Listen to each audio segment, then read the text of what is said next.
When we don't know how to focus where the spotlight of shame tries to aim our attention, there are only 4 sets of ways people behave, 4 universal systems of defense against the information shame wants us to consider.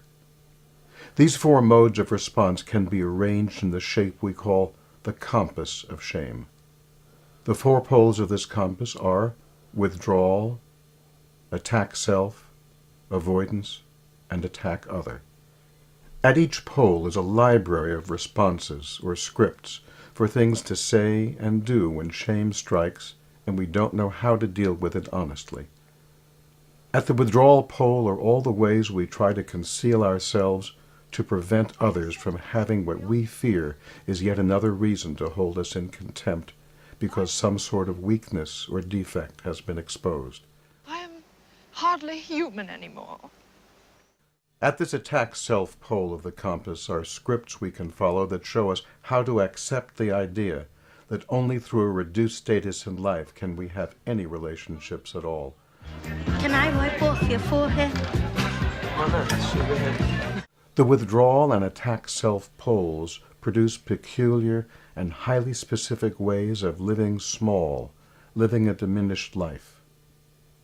At the 2 remaining poles of the compass, avoidance and attack other, we find a contrasting set of ways we humans handle shame.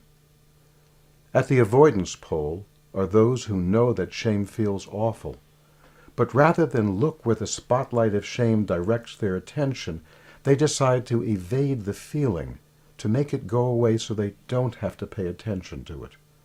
Alcohol does that quite well, just as do many of what are called street drugs. The final pole of the compass of shame involves us with others quite differently. Every once in a while we get into a situation where there just doesn't seem to be anything we can do to reduce the awful thoughts and feelings that can go along with shame. Withdrawal feels terrible. We don't like to think of ourselves as inferior to anyone, and no amount of alcohol or superficial victory relieves our shame pain. It is when nothing else seems to work that we start to use strategies from the attack other pole of the compass, the last of these 4 libraries of scripts. Here the object is to reduce the self-esteem of someone else, to turn the tables and make the other guy feel awful. It's a lot easier to spend it than it is to make it!